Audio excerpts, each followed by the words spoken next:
welcome to the Small Steps, Big Wins podcast, where I'm dedicated to helping you take control of your life. I'm Sue Saller, and I'm excited to be your host on this journey. I'll be bringing you inspiring stories, practical tips, and expert advice to help you overcome obstacles, set and achieve your goals, and live the life you've always wanted. Together, we'll discover that making small changes is not only possible, but can lead to big results. Join me now as we explore the power of positive thinking, the art of goal setting, and strategies for success. Are you ready? Let's go do this. Welcome to the Small Steps, Big Wins podcast, and I would like to welcome Dr. David Powers to our show. Dave is a founding member of the U.S. Department of Homeland Security, a decorated U.S. Marine Corps and U.S. Army veteran. He is a distinguished member and diplomat of the American Academy of Experts in Traumatic Stress and a board-certified expert in traumatic stress and emergency crisis response. Dave, I am honored to be interviewing you today, and I can't wait to hear what you have to share with my listeners.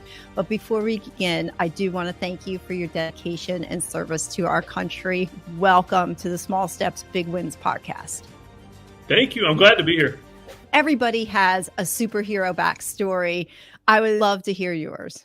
Oh, and I love telling it because it's not all about me. I'm a third-generation veteran. My grandfather was actually in World War II. He participated in a lot of the amphibious landings on the march to Japan, and was actually on Iwo Jima when the flag went up. It was pretty amazing stories there. And so, being third generation, I got some big footsteps to fill.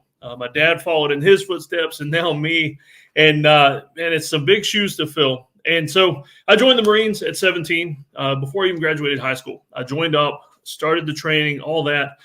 From that moment on, between the Marines, the Army, other occupations, I've always found myself in jobs where people were trying to shoot at me. And so very exciting. No end to the excitement. The odd thing is, though, I got shot at more working on an ambulance than I did in the Marines.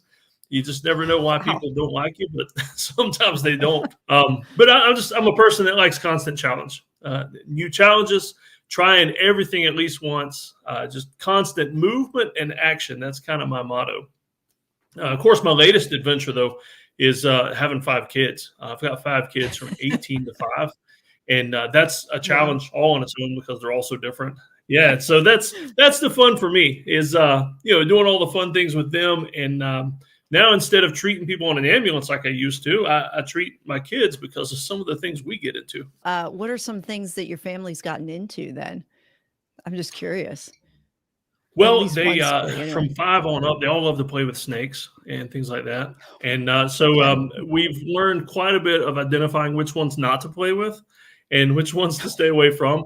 And I actually put them through, I train a lot, I do a lot of medical training. And so I've been putting them through wilderness first aid classes and CPR. And so, matter of fact, at a church basketball game the other day, somebody dislocated their shoulder. And my son comes running over to me and he's like, Dad, come help me treat this guy. He's laying over in the corner where he fell. And so there we are in front of this whole crowd at this church and, popping somebody's shoulder back in. So that was kind of fun. Oh, wow. Yeah. Yeah.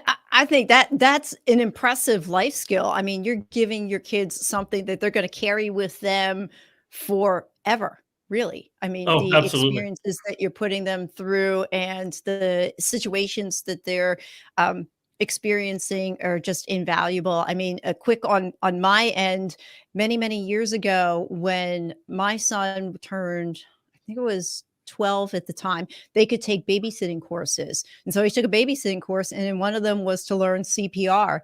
And several months later, he used it not on his brother and sister, but me. I had something lodged in my throat and I was choking, and he saved my life. So, you never know what kind of education will come in handy for your kids and when they're actually going to use that. So, Dave, you have an amazing background. I know at one point you shared with me that you were involved with Homeland Security. Can you share how you got involved with that and if there's any story around that? I would love to hear. Yeah, actually, more back to my grandfather. He was one of the first paramedics in the state of Tennessee.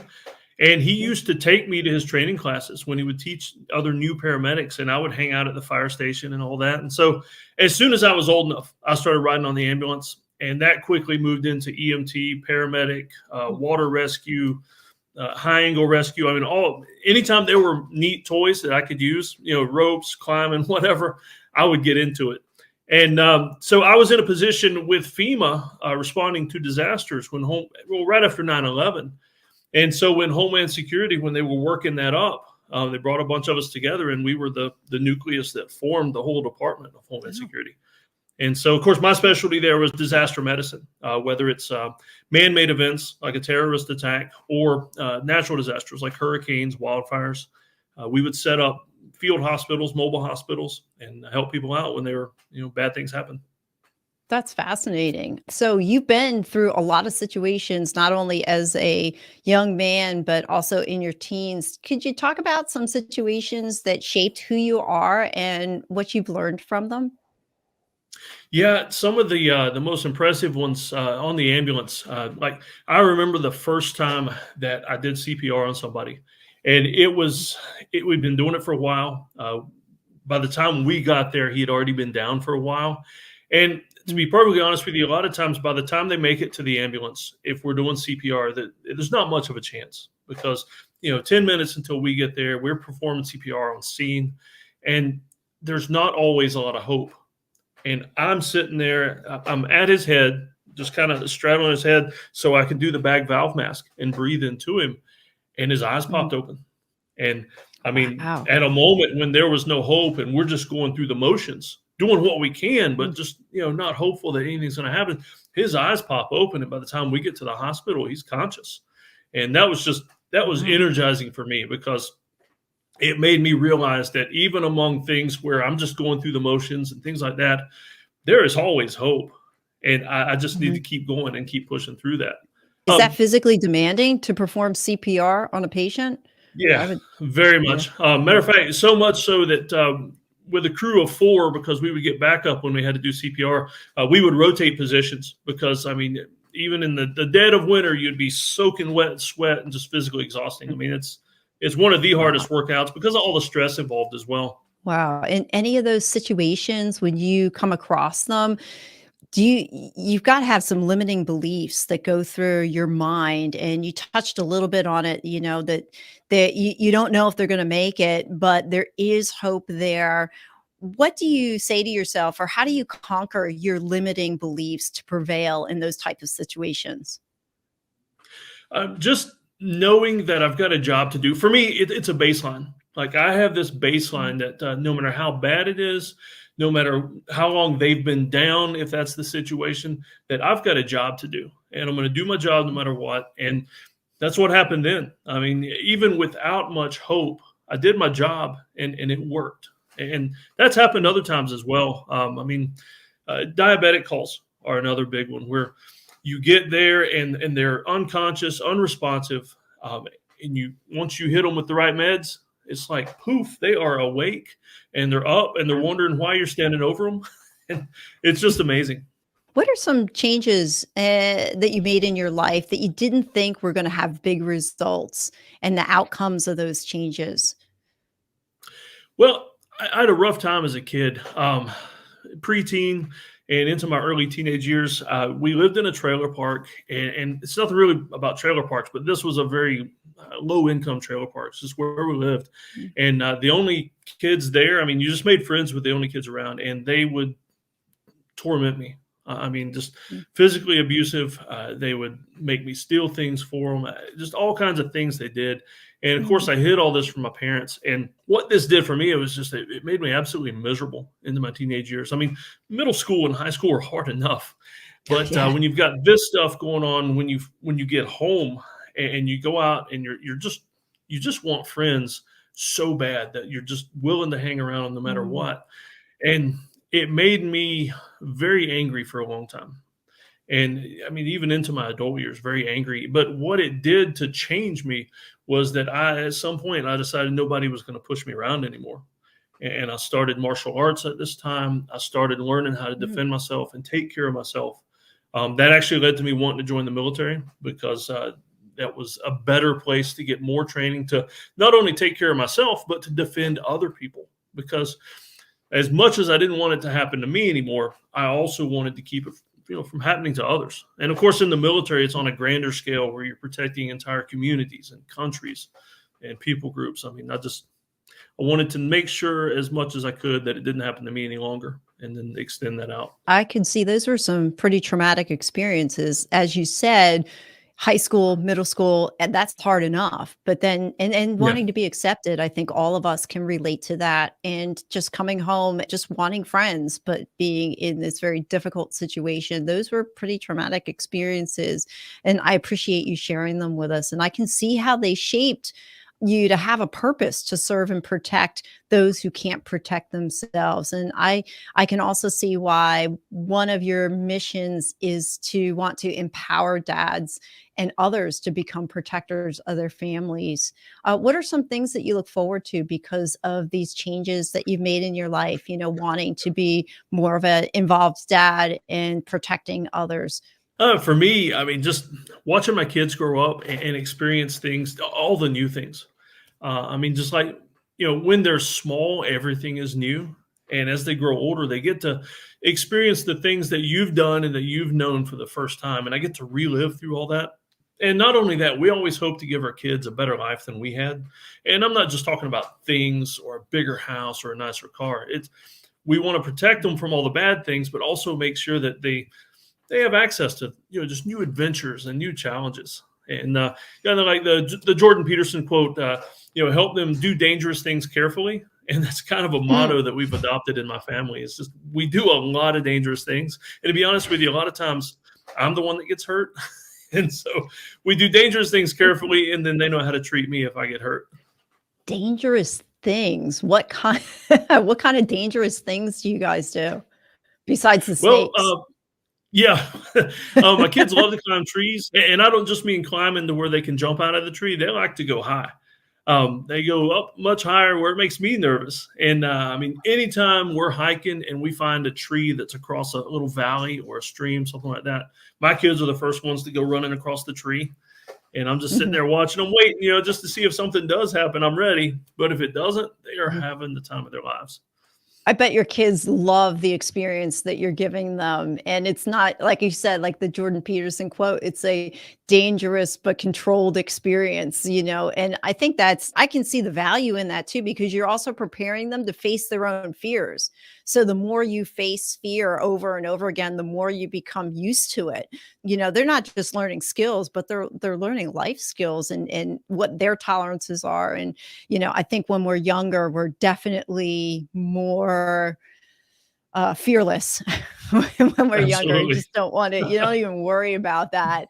And I Yeah. can relate to your desire to homeschool as well. I homeschooled my kids over 15-year time span, and it is tough. It was tough, but it was rewarding at the same time. If you could go back in time to your younger self and deliver a message, what would it be? Be willing to fight. And I don't mean that in a bullying sense or starting fights, but there were definitely times I look back, some of my biggest regrets are times that I should have stood up for myself or somebody else. Mm, I mean, I can even remember instances where I should have protected my little sister more on the school bus, things like that. So be mm. willing to fight if the situation calls for it. I mean, do everything you can to avoid it or de escalate, but be willing to fight if you need to fight. And that continues on in my adult life. I mean, just there are Mhm. situations where I approach in my job or other places where I need to be willing to fight if necessary. Do you have an example, a recent example of just being willing to fight for something that you could share with us? Well, yeah, it's kind of a tame one considering some of the job stuff I've done lately. But we've got a neighbor here that lives not too far away, and we have issues there. And being willing to confront somebody when they've done Mm, wrong, and too many people are afraid of conflict. And to be honest with you, too many people don't have any training in conflict resolution. I mean, so just being willing to fight doesn't mean you always have to fight, but just mhm. standing up for yourself. You got to stand up for yourself and your family. I mean, because that's what's important. Yeah, that's a good point. Training in conflict resolution. I don't think that's something that there's not a class on that in high school on how to do conflict resolution. So you bring up a good point there. What are some things that you've done to kind of train yourself in conflict resolution that you could share with us that maybe we could take away with today to think about and use when that next conflict comes up? Something practical. Well, one of the biggest things I do is try to help others with conflict. I mean, my post grad degree is in counseling, and so I've taken courses in a course called Peacemakers, and I really enjoy that Mhm. because it helps me get into helping others with conflict, and that's good practice because we all know it's much easier to help other people than ourselves. Because whether it's diet, weight loss, conflict, anything, it's always easier to help other Mm, people. And so that's the a good more I point. can practice with other people, it makes it easier for me to do it in my own life. And so with No, most that's a things in good point. life, I say if you want training or you want to get better at something, find a way to serve other people doing that thing, and it'll give you, as much practice as you can get. That's excellent advice, actually. Just find what you want to get skilled at and then go help somebody go do it. I think that's great advice. What are some daily habits that you do that help you achieve the life that you're living today? One of my biggest ones is journaling. I know me and you connected over the Miracle Morning, and it's an Mhm. amazing book. I would recommend it to everybody, but it has kind of set the path for the way my day starts. And as Dave Ramsey says, attack the day before the day attacks you. And I Mhm. kind of use the Miracle Morning True. journal setup to do that. I plan my day before it happens. And yeah, things do jump in or emergencies happen. But the more I can plan my day the night before or that morning before everything else intervenes, I find that the better it Mhm. goes, the more I get done, the less stressful I am at the end of the day. And I also know that being an entrepreneur, I could work all day long and into the night. There's Mhm. always something to do. But if I plan my day, I also know a point where I've done enough. Like I've done enough work today. It's time to quit and go outside and play with the kids and do some dangerous things carefully. Yeah, I mean, as an entrepreneur, yes, you're right. You do have to structure your days. And I also do the Miracle Morning. And anybody listening, my other guests so far, everybody I've interviewed, they also do the Miracle Morning as well. So my goal is to actually have Hal Elrod on the Oh, podcast at some point. I talk to people and everyone, they're like, the Miracle Morning has changed my life. And it has for mine as well. And I'm going to Austin in a couple of months. And Hal is actually going to be there. So I'm hoping to be well, that able would be to get amazing. a couple of minutes with him so he can be on the podcast. You have a motto. You want to share that with us? The motto is just kind of I like to attack everything, challenge everything. I like to face everything head on as much as I can because I find that being more active instead of reactive gets me a lot further in Mhm. life. It decreases problems before they happen. It helps me be a little more in charge of what I'm doing instead of, I mean, because the world will take every chance it can to direct what you do that day. I Mm, want to be the one that right. directs what I do and also what my kids do, and so that we can, live the best lives that God planned for us. That's a And great you know point. what? Yeah. Now that I think about it, I do have another motto that I stole from someone else. Teddy Roosevelt, he had a quote called "Do hard things," and Mhm. I try to do that. Everything I do, I try to find a way to do it harder. And so where I live, we live way far back on a dirt road. It's a half a mile to the mailbox. It's just an example of how we do hard things. Most of my neighbor, well, all my neighbors, they stop at the mailbox in their cars on the way home to get their mail. Well, me and the kids, we don't do that. We walk from the house half mile downhill and then a half mile back uphill every day to get the mail. I wear a weighted backpack. I got weight in there. It's about 25, 30 pounds. It's time to add some more, really. And then I also carry this big weighted stick that weighs 15 pounds. And so, on average, I'm walking to the mailbox with 40 pounds of weight on me. And me and the kids are running through the woods, climbing trees, finding snakes. So, a simple mailbox walk done hard. That's a great example, of how to do hard things, like just walking to the mailbox. I would not have thought that. I don't have to go a half mile to my mailbox, but carrying an extra something, I think that I would not have thought of that. Just Dave, you have a life that is full of adventure and challenge. What's your approach to facing those challenges that could help my listeners in what are some challenges that you have going on today? Well, like I said before, always head on. I mean, any chance you get, just face that challenge. I mean, do it before it's a challenge. Uh, I guarantee you'll enjoy it more. Enjoy everything more if you just face it head on instead of letting things build up. And I try to do that with my kids. I mean, these days, my biggest challenge, I mean, most people would say it's work or it's colleagues or other things like that or politics or whatever. For me, it's my kids because it's a challenge I enjoy. And I can face that every day, and it's not always fun. I mean, you've got kids, and you know how sometimes you wonder if it was worth it having kids. And a second later, somebody will do something, and you're like, man, there is nothing better that I've ever done. And so that's my challenge these days. I mean, I have challenges at work, but they pale in comparison to the joy that I get from facing the challenge of having kids head on. I'm on the backside of parenting now while my kids are out of the house. Having them in their 20s is another set of challenges, but I can guarantee that it's not, well, at least where my kids are anyway, it's not as challenging as having 5 of them under 18. Kudos to you. Is there's something that you wanted to talk about today that I haven't asked that you'd like to share? Yes, actually, one of the big things I'm trying to do now, because I mean, my main role in life now is dad. It's not emergency worker, it's not counselor or anything like that. The main role that I like is dad. And so my focus nowadays is helping other dads. And with my background, what I've found is a lot of dads out there are not prepared to protect their families.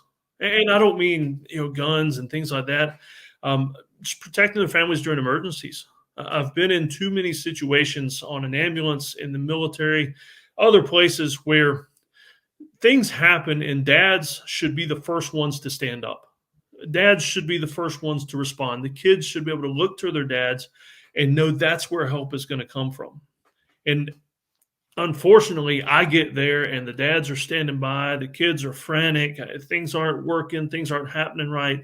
And that's what I want to do nowadays. Is my main goal nowadays is training dads to protect the families. I want to kind of dispel the whole myth of toxic masculinity because I think that's been overplayed. And what it's done is it's made men in general afraid to be men. And don't get me wrong, there is toxic masculinity out there, and we need to be careful with that. But on the whole, I think it's affected men across the board in a negative way, and I just want to counter that. What are some examples of things that dads should know that you've seen them that they're just not prepared for? A really simple one is just a car accident. If let's say the whole family's in the minivan, they get into a car accident. A lot of dads don't know what to do. They don't know how to get their kids safe. They don't know how to make sure other cars aren't going to hit them. They don't know how to. I mean, a lot of times I'll get there and I'll find the kids or the mom calling 911 while the dad's just kind of sitting there, hands on his head, frantic. And and not that there's anything wrong with the wife and the kids taking charge. If nobody else is going to, then other people do need to step up. But I love it when I see dads. The dads are just standing there, chest puffed out, just controlling emergencies and things like that. What are some ways that you educate dads today that they can To be honest with you, one of the best ways I find Mhm. is skills. As simple as like first aid skills. When I can take a man that doesn't know anything about first aid, CPR, things like that, and teach him the basic skills, and it instills a sense of confidence that if something bad happens, if the worst happens, he is able to jump right in and manage the situation. And to be honest with you, a lot of times they never need to do anything more than bandaging skinned knees or something like that with their own kids. Mhm. But if something really bad happened, that dad can jump in there and be the hero for the family. So, from your story, what's something that our listeners can do today that would help them change their tomorrow? What advice do you want to leave us with? Don't put up with bad situations. Like talked about when I was a preteen, is I put up with a bad situation way too long. It only got worse. It Mhm. escalated and escalated until I was just the most miserable I've ever been in my entire life and almost didn't see a way out. And so Mm. bad situations are not meant to last forever. I mean, it'll happen. Things will happen all through your life. That's just part of life. but you don't have to put up with it and wallow in it because it'll destroy you. What's one book then that you would recommend everyone should read? One of my favorite books, and one that I've read several times, Wild at Heart by John Eldredge. It's a book, like I said, I've read it several times. I've got a copy that I have read and underlined and highlighted. And I actually have all my boys read it too as part of their rite of passage. Before they hit the age of 13, they have to read the book. And so they've each highlighted in the same book in different colors. And it's like this historical tome of what my men see as important. And they've all read this book. John's an amazing guy. I've never met him, but I follow him a lot and listen to him. And like I say, it's one of my favorite character building books as well. So, Dave, I want to thank you for being on my podcast. We have walked away with so many nuggets of wisdom and information. How can my listeners reach out to you? The best place to get a hold of me is bearugged.com. You can find my email, all my social media channels there, just bearugged.com. For your listeners, though, I actually have a free gift I want to give them. So if they want to go to ruggeddadlives.com, they can get a free gift that I've got on there for your listeners. Okay. All right. Thank you. And that ebook would be available on my website. Dave, thank you very much. I'm so glad you were on my podcast today. Yeah, thank you for having me. I want to thank you for listening to my podcast. I value your time with me because I realize you could be listening to someone else right now. If you got any value or think someone else can benefit from what you heard, please spread the word, hit subscribe, and check out my website at www.suesaller.com. Remember, life doesn't get better by chance, it gets better by choice. Take small steps and make today awesome, friends. Have a great day and God bless.